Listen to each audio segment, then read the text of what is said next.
भगवती दुर्गा की 10 महाविद्याओं में से एक है महाकाली, जिनके काले और डरावने रूप की उत्पत्ति राक्षसों का नाश करने के लिए हुई थी। यह एकमात्र ऐसी शक्ति है जिनसे स्वयं काल भी भय खाता है। उनका क्रोध इतना विकराल रूप ले लेता है कि संपूर्ण संसार की शक्तियां मिलकर भी उनके गुस्से पर काबू नहीं पा सकती। उनके इस क्रोध को रोकने के लिए स्वयं उनके पति भगवान शंकर उनके चरणों में आकर लेट गए थे। इस संबंध में शास्त्रों में एक कथा वर्णित है जो इस प्रकार है।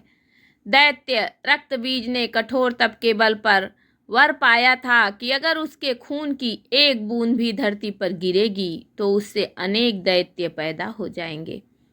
उसने अपनी शक्तियों का प्रयोग निर्दोष लोगों पर करना शुरू कर दिया। धीरे धीरे उसने अपना आतंक तीनों लोकों पर मचा दिया।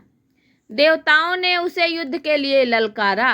भयंकर युद्ध का आगाज हुआ। देवता अपनी पूरी शक्ति लगाकर रक्तबीज का नाश करने को तत्पर थे, मगर जैसे ही उसके शरीर की एक भी बूंद खून की धरती पर गिरती, उस एक बूंद से अनेक रक्तबीज पैदा हो जाते। सभी देवता मिलकर महाकाली की शरण में गए। माँ काली असल में सुंदरी रूप भगवती दुर्गा का काला और डरावना रूप है, जिनकी उत्पत्ति राक्षसों को मारने के लिए ही हुई थी। महाकाली ने देवताओं की रक्षा के लिए विकराल रूप धारण कर युद्ध भूमि में प्रवेश किया।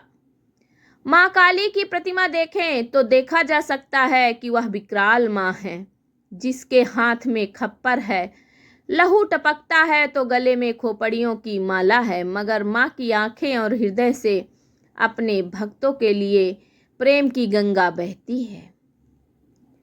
महाकाली ने राक्षसों का वध करना आरंभ किया, लेकिन रक्तबीज के खून की एक भी बूंद धरती पर गिरती तो उससे अनेक दानवों का जन्म हो जाता, जिससे युद्ध भूमि में दैत्यों की संख्या बढ़ने लगी।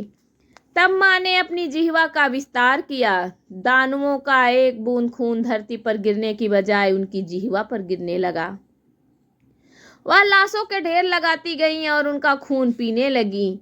इस तरह महाकाली ने रक्तबीज का वध किया, लेकिन तब तक महाकाली का गुस्सा इतना विकराल रूप से बढ़ चुका था कि उनको शांत करना जरूरी था, मगर हर कोई उनके समीप जाने से भी डर रहा था। सभी देवता भगवान शिव के पास गए और महाकाली को शांत करने के लिए प्रार्थना करने लगे। भगवान शिव ने उन्हें बहुत प्रकार से शांत करने की कोशिश करी। जब सभी प्रयास विफल हो गए तो वह उनके मार्ग में लेट गए। जब उनके चरण भगवान शिव पर पड़े तो वह एकदम से ठिठक गईं। उनका क्रोध शांत हो गया। आदिशक्ति माँ दुर्गा के विविध रूपों का वर्णन मार्कंडेय पुराण में वर्णित है।